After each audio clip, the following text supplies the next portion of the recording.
Weekly horoscope for October the 21st through the 27th. Welcome, dear friends. I have prepared another presentation for you for the upcoming week, and we are gonna discuss which are the most important events day by day. So we have some pretty big things happening during this week. The sun will ingress in Scorpio. There will be a new moon in Scorpio as well. And also Venus has some really positive aspects with Neptune and Pluto. The most challenging aspect of the week is the square between Mars and Saturn. But more about it you will learn in our daily horoscopes. So if you're ready, let's begin. We are starting, of course, with Monday, the 21st of October, and actually we have some pretty nice aspects during the day. Venus is trining Neptune, one of the most romantic, emotional, and creative combinations. So we may really enjoy this time. We may focus on creative projects. We may focus on improving our relationships. So this is an aspect which works on different levels. In the emotional area, this can be very nice. This can help people connect better with each other. And in the area of creativity, of course, it can make you more productive. It can make you more inspired. So it's really a very positive combination. Together with this aspect, we have the moon in Cancer during the first half of the day, and after the second half of the day, basically the moon will ingress in Leo. So from a different perspective, but both of the signs can be quite emotional. So during the morning, we may focus more on personal things. We may focus more on some family issues. And the second half of the day, afternoon, with the moon in Leo, is also fantastic for creativity. To do something that you enjoy, something that you love, something that inspires you, just to have fun. So that's a great combination that we have for Monday. Then on Tuesday, the moon is still in Leo, and it will have two major aspects. Positive one with Mars and challenging one with Venus. From one side, the challenge between the moon and Venus suggests that we might be over emotional. We might be overreacting or sometimes dramatizing more than necessary. So keep in mind that Venus is still in Scorpio, and honestly, both of those signs, Leo and Scorpio, they love drama. So you may find yourself exaggerating a little bit or overreacting to something. So just calm down, just, relax, don't push things too much. In relationships or communication between women may also be more challenging. But on the positive side, the moon connecting to Mars can help you also to take action. And this is the type of action that inspires you. With the moon in you, you have to enjoy it. You have to be all in the process. And again, it could be about something creative, or it could be something which is personally important for you. So as you can see, the basic themes of the day are about having fun, enjoying the process, but also taking action. If there is one thing that can change your life drastically, it's taking action when necessary. Then on Wednesday, we have this significant change. The sun ingress in Scorpio. So of course, that's kind of a major thing for all of us because the sun will stay in Scorpio for 1 month. So it's not just the tendency for the day, it's kind of a tendency for the whole upcoming month. And yes, with the sun in Scorpio, we have to dive deeper. We have to explore more things. We have to be also emotionally more involved in the things that we do. Again, the topic about transformations is extremely important.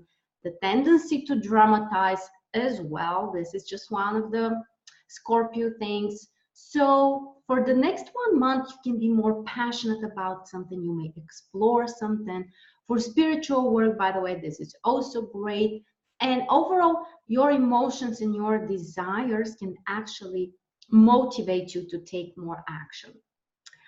Also, the transit moon is in Leo until 2:30 p.m. So what you really want is very important.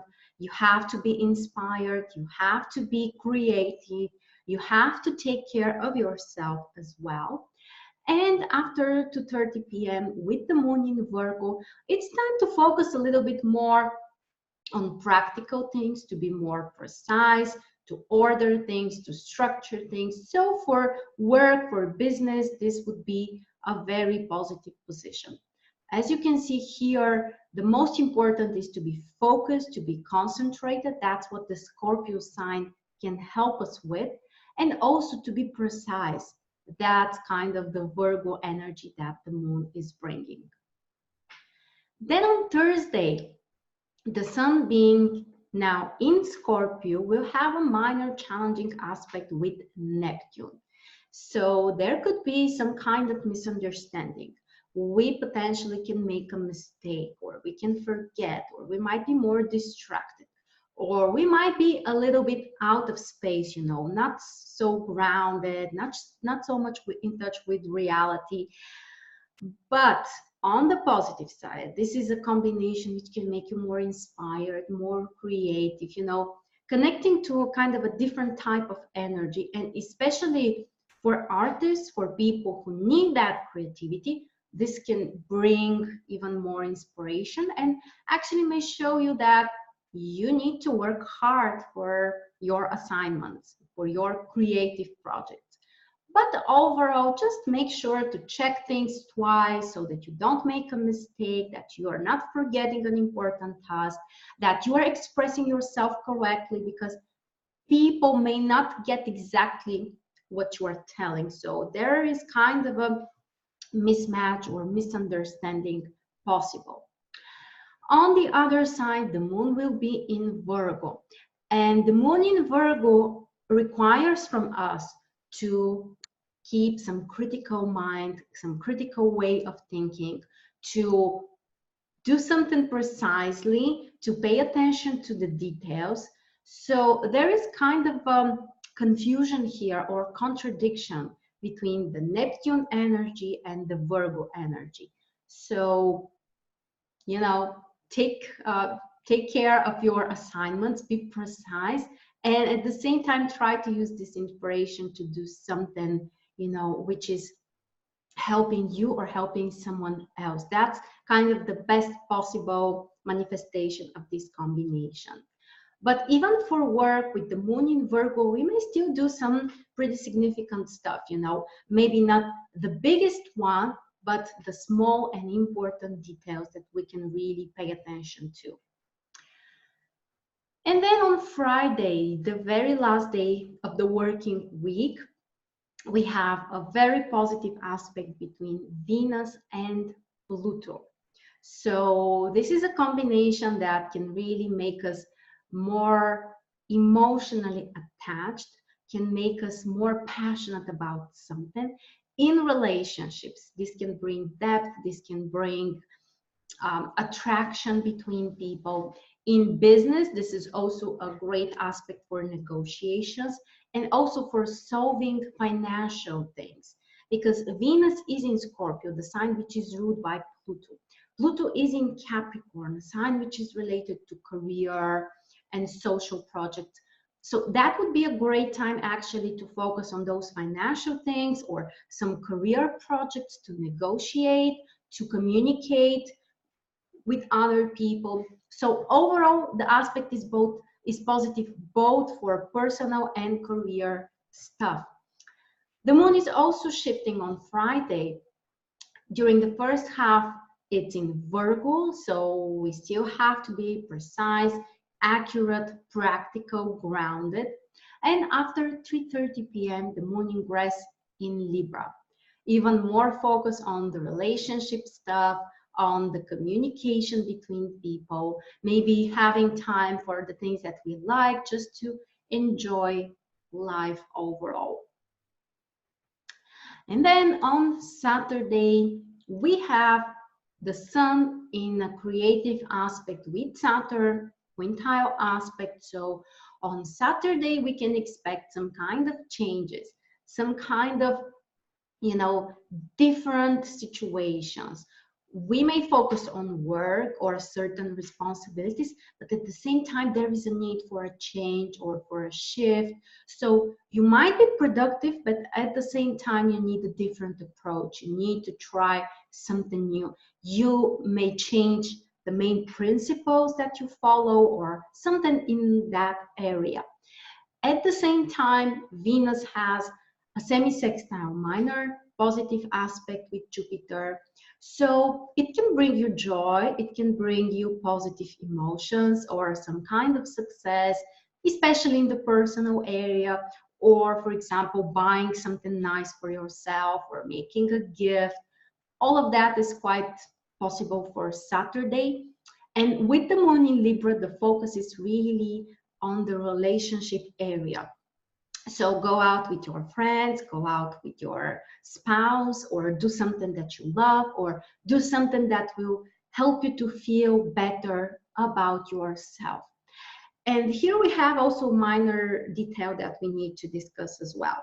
On Saturday, the moon is invisible because on the very next day we have the upcoming new moon. So whatever you do, keep in mind the energy may not be that much, or at the same time you may feel a stronger desire to stay more at home or to be a little bit more, you know, kind of needing some time for a rest. Or also it would be a positive time to complete some unfinished stuff, you know, to just finish with the unfinished things that are important.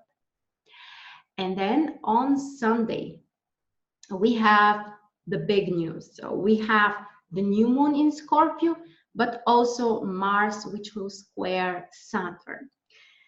So Mars squaring Saturn, yes, that could bring some kind of challenges. It might require some extra work, some extra patience. There might be some kind of resistance, you know, like we are trying to do something, but for a certain reason, it doesn't work out as well as we want to. So we have to dig deeper. We have to try harder. This is an aspect for hard work and also patience and doing the things that are right.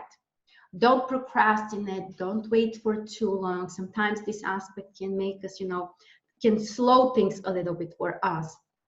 But as usual, if you work hard, you can use the challenging aspects and turn them into a positive result. And that's the best that you can really do. And with the new moon, of course, that's a new beginning. That's the beginning of the new lunar cycle. So we are always excited about it. And let me show you the picture or the chart of the new moon. So basically, we have the new moon on the 5th degree in Scorpio. So it means a new beginning related to financial stuff, great time to concentrate on money, expenses, investments, spiritual tasks, or to start some kind of new energy practice, for example, or to do something that you're emotionally attached to, something that's very important to you. And here it's interesting that Uranus is having an exact opposition with the new moon, guys. So there could be some kind of serious shift, some kind of serious change, a drastic change, something brand new. So we really need to think outside of the box, to do something that we haven't really done so far, to experiment, to try new things.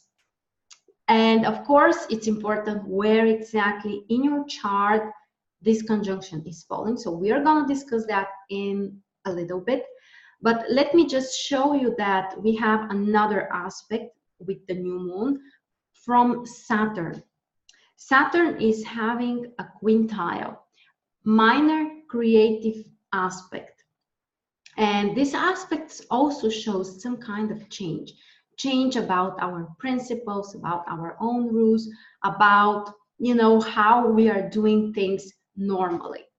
So It is an interesting new moon, definitely. There can be some kind of stress that this Uranus brings, but Uranus is always the source of the change, you know, of the time that we can step up to the next level. So explore your options, try new things, experiment, and as I said, think outside of the box. And here you can see on the screen which house is triggered. Don't forget to check your sun and ascendant sign as well. So for Aries, the new moon triggers 8th house, so new beginnings in regards to the financial area, investment, and exchange of energy. For Taurus, it affects 7th house, so relationships and partnerships are the main area where you can start fresh, start something new. For Gemini, we have 6th house activated, so mostly work, health, your daily routines. For Cancer, the new moon triggers 5th house, so love, creativity, things related to your children. These are the main topics. For Leo, 4th house is activated, so home stuff are important, property issues, family situations. For Virgo, the new moon triggers 3rd house, which is related to your communication, to your skills, also traveling, and new ideas which can come. For Libra, the new moon triggers 2nd house. So the main focus is on finances and your resources, Libra. For Scorpio, of course, that's a big one because it triggers your own sign. So it is a general new beginning that affects you personally in every possible area, guys. And Sagittarius are triggered in their 12th house. So that's more like an internal process, time to dive deeper in yourself, or maybe just to relax more. For Capricorn, 11th house is activated, so social projects, community stuff, groups of people, starting something with other people, that's the thing for you. And Aquarius, they are triggered in a very important house, the house of career, your 10th house, so new business, promotions, new work activities are highly recommended. For Pisces, the new moon triggers your 9th house. So new goals, new future vision, new inspiration, traveling, and more wisdom on your way. So that's kind of the basic idea. Don't forget, check your sun and ascendant sign as well and start something new after Sunday. You can write a list of your desires. That's the best time that we can do it on the new moon. And just, you know, dive deeper what you want to manifest, how you want to manifest it, how it will make you feel when you manifest it. These are some of the practices that are very, very helpful. Okay, guys, so that's kind of the basic picture for the upcoming week. Don't forget to follow me on Instagram. My profile name is Marina Stoichkova with the slash down. So go on there, follow me. You will find daily inspirations. I'm preparing many new stuff which I will publish there on a daily basis. So if you want to have an even deeper connection with me and more information on your way, just go there and follow me. Thank you so much, guys, for watching. And don't forget to write in the comments, what are you most excited for during the upcoming week? Is there an aspect which triggers you personally or something that you are curious to explore? I'm reading each one of your comments, so you won't be unnoticed. Thank you again for your time. I'm really happy to do this for you, and I'll see you soon.